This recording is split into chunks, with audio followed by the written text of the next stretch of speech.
I mean, this is not a joke. This is reality, people.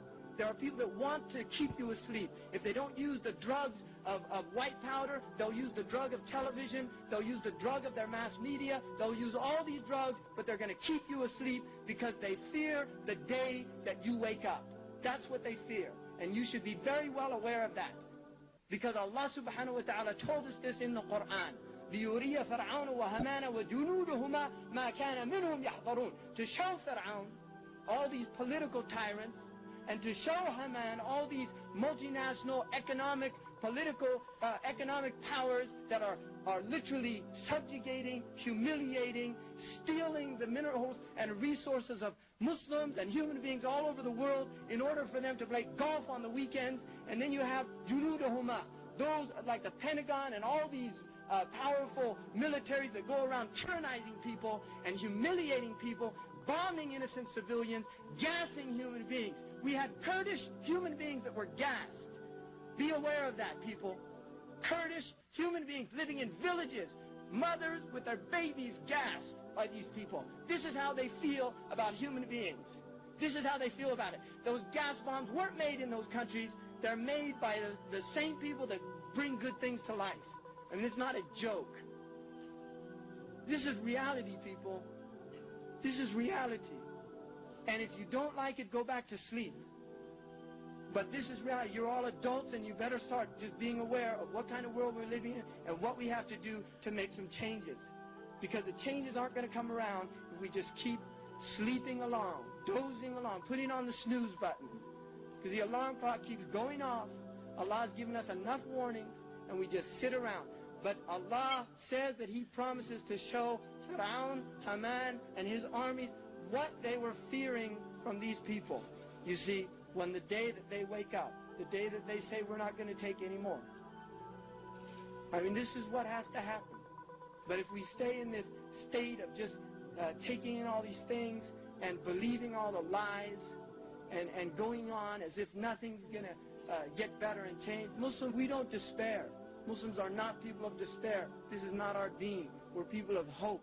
We're people of Allah subhanahu wa ta'ala. Allah is our Mawla.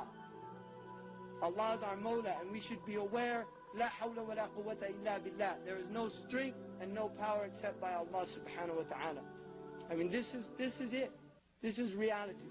And I really hope that all of you, including myself, and I include myself in every talk that I give because I need my own advice as much as anybody else, that we have to become people of jid, of seriousness, people that are worthy of this deen, people that are worthy of this deen. If you read the stories of those who went before us, when they asked them, what was Ibn Umar like? They asked Nafi', the servant of Ibn Umar, what was he like? Wallahi la tutiqunahu. The man said, don't ask me about it, because you'll never do what he did. They said, well, what did he do? He said he did wudu for every prayer. And between the prayers, he was either occupied in important matters or reciting the Quran. These were people of depth and seriousness. They weren't frivolous people. They went and they literally spread this deen to the ends of the earth. And this is not pie-in-the-sky rhetoric. This is not pie-in-the-sky rhetoric. Our deen is not a deen of rhetoric. It's a deen of action. It's not a deen of eloquent words. It's a deen of doing things, of going out and changing the world. And the people in this room have the potential to do that. The people in this room, you have the potential to do that if you're willing to rise up to the level of the deen. But if you choose to remain in your sleep, in your somnambulent states, if we choose all to just carry along, mosey along, go to the mall, become consumers until we're consumed, right? Born to buy, the one with the most toys in the end wins, right?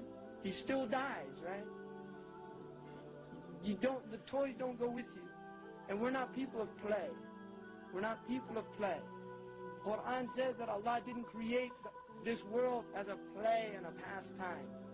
La'iban wa lahwa. It's not for playing and pastime. It's not for sports. I mean, wallahi, you're men. You're not children. You're men. Don't waste your time watching sports on the CNN or whatever you watch it on. Get up and do something with your lives. Become serious people of depth and understanding. I mean, really, do it. Just do it, right? Just get out and do it. Don't just just sit around and until the next game's on, and they'll just keep giving it to you. They'll give it to you. They'll give you football, and then they'll give you baseball, and then they'll give you basketball, and then they'll give you football again, and then they'll give you baseball, and then they'll give you basketball. They'll keep churning out the songs for you, one after another. They'll bring the new pop stars. They'll bring the new actresses with the beautiful faces. They'll bring the new designs, the latest fashion, the latest fad. They'll just keep doing it for you. They'll keep churning it out as long as you keep eating it up and buying it. The day that you turn it off is the day that you have overcome them. That is the day that we have had victory. The day that we say we turn it off, we turn all this rubbish off, that's the day that we have victory. But until that day comes, we're just going to go from one nightmare to another. As an ummah, we need to rise up to the level of this deen. أقول قولي هذا واستغفر الله لي ولكم. السلام عليكم.